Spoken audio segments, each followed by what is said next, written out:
કોઈ ફેસલો કરવામાં. તો અમારા જીવનના અંદર બી એવા ધર્મ સંકટ આવે છે જ્યાં અમે બેબસ થઈ જાય છે. તો ત્યાં અમને પરમાત્માના હાથમાં છોડી દઉં છું. હે પરમાત્મા, હવે તારી મરજી છે, જેને જે કરવું છે. એ સાફ કીધું કે અગર જાસ પડ્યું તેને પરમધામ દેવું પડશે, ઓરીને અગર નથી મારવા તો જાસને લેન્ડ કરવું પડશે. બે વાતમાં પરમાત્મા કહે આ ભક્તોની એક યુક્તિ છે.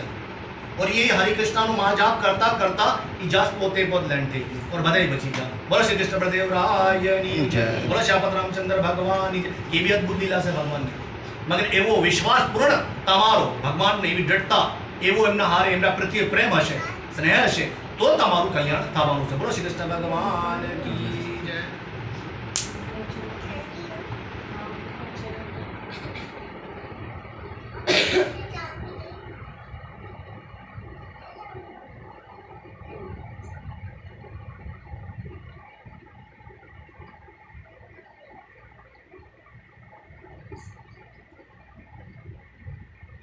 उनका गला आंसुओं से रुक गया और नेत्रों से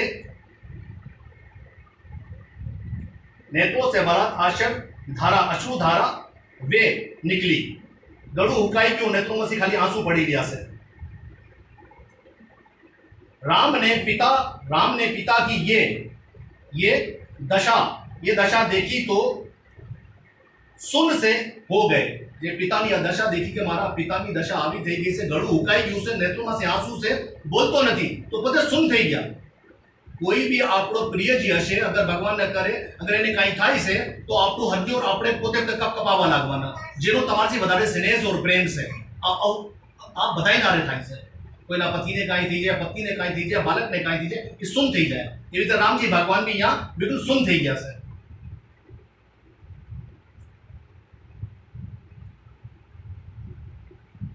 सुन से हो गए.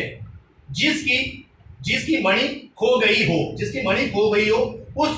उस सब के समान बराबर भूमि पर सिर पटकते अथवा जल से बाहर निकली हुई मछली के समान तड़पते. कैसे જેની કોઈ વસ્તુ મણી ખોવાઈ ગઈ હોય, મારા પિતાનો એ હાલ, मतलब रामजीનો હાલ બતાડ્યો કે એક મછલી જે પાણીથી કાઢી દો તો તડપતી હોય છે, એ હાલે નો થઈ. સુન થઈ ગયા और તડપવા લાગ્યા અંદર ही अंदर. भूमि पर सिर पटकते अथवा जल से बाहर निकली गई मछली के समान तड़पते बारंबार घोर दुख से लंबी सांस लेते हुए पिता को देखकर राम के हृदय में समंदर के समान शोम होने लगा. बारंबार उनके मन में ये विचार उठने लगे कि क्या कारण आज ना तो मुझसे बोलते हैं और ना देखते हैं. उनके हृदय में दुख क्या और संपात की प्रचंड ज्वालाएं उठने लगी और वे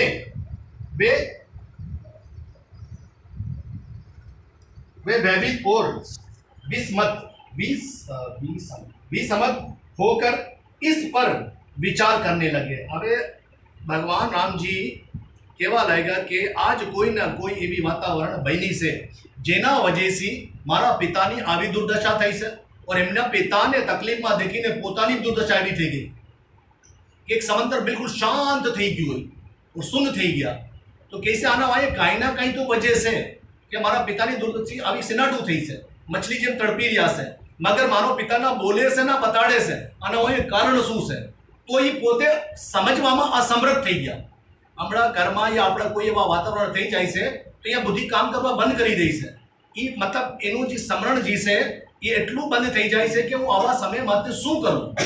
પરમાત્મા ના કરે કોઈ આદમી બીમાર થઈ જાય છે, મૂર્છિત થઈ જાય છે, એ હોસ્પિટલ ભાગે યા ક્યાં ભાગે ને કાંઈ સમજમાં નથી થતું. એ તે માટેની બુદ્ધિ કામ નથી. એવી तरह રામજી ભગવાન બી આલાકા પરમાત્મા, પરિપમ પરમાત્મા શ્રી રામચંદ્રજી ભગવાન બી यहाँ સમજવામાં અસમર્થ થઈ ગયા.